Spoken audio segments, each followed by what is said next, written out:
Hello everyone. इस video में हम लोग बात करेंगे पिजन होल प्रिंसिपल के बारे में। इसे समझेंगे कि पिजन होल प्रिंसिपल होता क्या है, इसे कैसे यूज़ करते हैं, क्यों यूज़ करते हैं। तो पहले देखते हैं कि इसका डेफिनेशन क्या क्या रहा है। If one pigeon is assigned to each pigeonhole, then n-m pigeons are left without having assigned to a pigeonhole. Then at least one pigeonhole contain two और मोर पिजन, जिसमें m जो रहेगा वो स्मॉलर रहेगा n के। अब mn क्या है, समझते हैं कि हमारे पास जो पिजन्स है 5 है। एग्ज़ाम्पल ले तो देखा जाए तो समझ लेते हैं कि कबूतर है, हमारे पास 5 कबूतरें हैं। हमने क्या किया, जैसे यहाँ पे हमारे पास 4 घर था उनके लिए, तो एक-एक पिजन को हमने एक-एक घर असाइन कर दिया। एक-एक घर असाइन किया। अब उसमें से जो एक बच जा रहा है, हमने सबको एक-एक घर दे दिया, एक घर बच गया। तो हम क्या करेंगे कि जो भी बच गया है उसको इन्हीं में से किसी घर में डाल देंगे। जैसे कि हमने यहाँ पे डाल दिया, P5 डाल दिया, ठीक। अब यहाँ पे लिखा हुआ था n-m, हमें पता कैसे चलेगा कि कितना बच रहा है।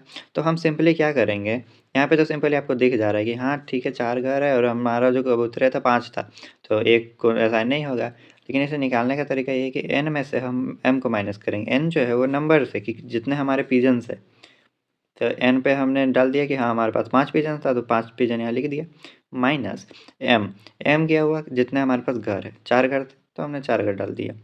बचा कितना, 1, यानी कि एक बच रहा है। एक को क्या किया हमने, इसमें डाल दिया। इसका स्टेटमेंट यही कहता है कि कम से कम एक पिजन होल ऐसा होगा इसमें जो कम से कम 2 या 2 से ज़्यादा को रखेगा, 2 या 2 से ज़्यादा पिजन्स को रखेगा। सिंपली यही है। एक तरह से हम एक एग्जाम्पल के तरीके से समझते हैं ताकि ये चीज़ें और क्लियर हो जाए। अब यहाँ पे कह रहा है, in a group of 13 children there must be at least 2 children who were born in the same month. 13 बच्चे हैं, उसमें से क्या होगा कि ऐसे 2 बच्चे होंगे जो सेम मंथ में हुए होंगे।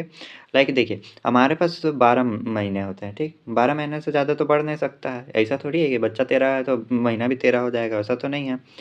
कोई एक बच्चा ऐसा होगा, अगर सारा बच्चे को इस तरह से देखें कि एक बच्चा जनवरी में हुआ, दूसरा बच्चा फरवरी में हुआ, तीसरा बच्चा मार्च में हुआ, ऐसे-ऐसे करते-करते अगर आगे बढ़ रहा है, तो ये तो होगा ना कि 13 में से कोई एक बच्चा ऐसा होगा जो लाइक एक ही मंथ में 2 गो हुआ होगा।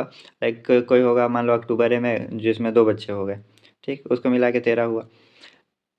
तो यही कह रहा है कि अगर यहाँ पे इस हिसाब से देखा जाए तो हमारा n क्या होगा? n हमारा 13 है तो 13 हो जाएगा। m क्या होगा? m एक तरह से पिजन समझ ले, पिजन होल।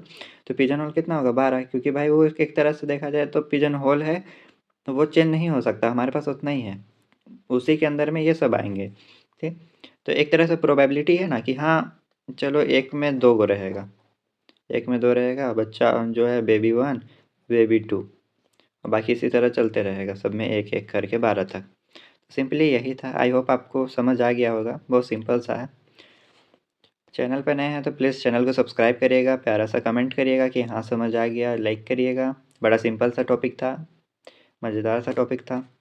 Thank you.